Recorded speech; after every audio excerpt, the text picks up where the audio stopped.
Hello and welcome to another video on our Fit 360 channel. In this video, we'll walk you through how to pump up your biceps and get giant, curvy muscles that will leave everyone wanting to have the same ones. Biceps are one of the most popular muscles to be worked out in the gym. The problem is that people often do not know what to do, how to do it, and in what quantities to do it. Well, we have put together a list of exercises and tips that will help you achieve the bicep size of your dreams. We'll start with the basics of anatomy. From there, we'll discuss the importance of choosing the exercises and which methods to choose and how to incorporate them into your training routine. But it doesn't stop there. At the end of the video we have a surprise for you. So stay with us and watch everything so you don't miss anything. If you're enjoying the science-based fitness content that will revolutionize your muscles, show us some love. Click the like button and subscribe to our channel so you don't miss any updates. Did you know that our biceps have two heads? That's right, it has a longer and a shorter one. And, to increase its efficiency, it is known as a biarticular muscle because it crosses two joints, the shoulder and the elbow. Even though visually it looks like a single unit, each biceps head has its own origin. The short head, which is more on the inside, originates from the coracoid process. And the long head, which is more on the outside, originates from the supraglenoid tubercle. This information is crucial when it comes to choosing the right exercises to focus on each of the heads. We all want that outstanding bicep when we flex our elbow, right? But don't forget that developing the long head well isn't just about aesthetics. Several studies from the Orthopedic Journal of Sports Medicine show that the long head acts as a dynamic stabilizer of the shoulder joint. So, if you neglect this development, you may end up compromising shoulder stability and causing long-term problems. Now, let's talk a little bit about the muscular actions of the biceps. It acts in the rotation of the forearm and the flexion of the elbow, in addition to contributing to the flexion of the shoulder.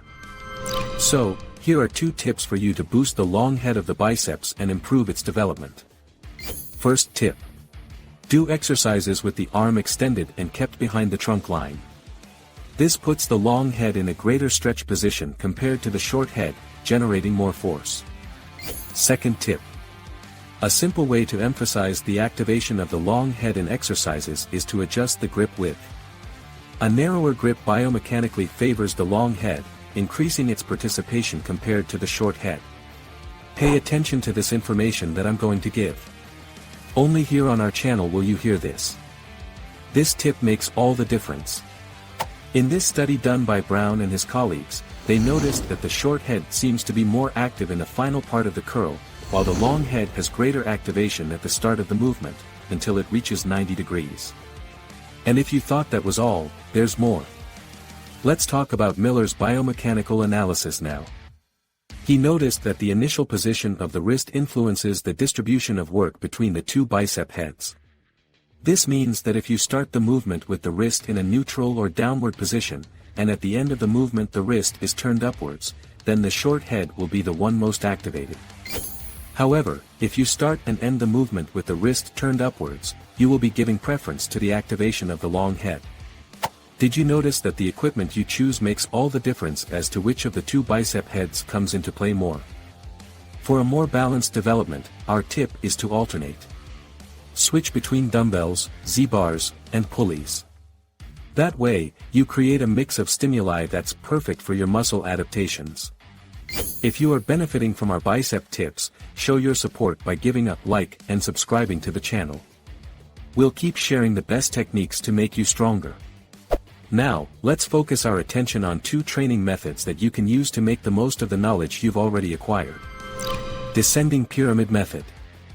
This training method suggests starting with heavier weights and decreasing the load as fatigue sets in. This is done to allow the muscles to continue working even after initial fatigue. By starting with heavier weights, you are recruiting more fast-twitch muscle fibers. As you decrease the load and increase repetitions, you begin to work more slow-twitch muscle fibers, allowing a more complete workout.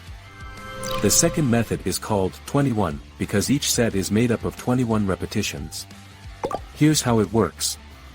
First, you perform 7 repetitions from the lower half of the movement. Then, you perform 7 repetitions from the upper half of the movement. Finally, you perform 7 full repetitions of the movement. With the knowledge you've gained in this video, you are ready to improve your bicep training. Just change the hand position and the angle of the exercise to put more emphasis on the short or long head of the biceps. In addition, we have a program that you can start using tomorrow in your training. Just go to the comments box where there's a pinned link for your free download. Did you like our tips in today's video?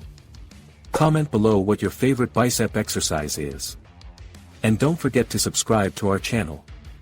We're always bringing new tips and strategies to help you reach your training goals. A big hug and see you in the next video.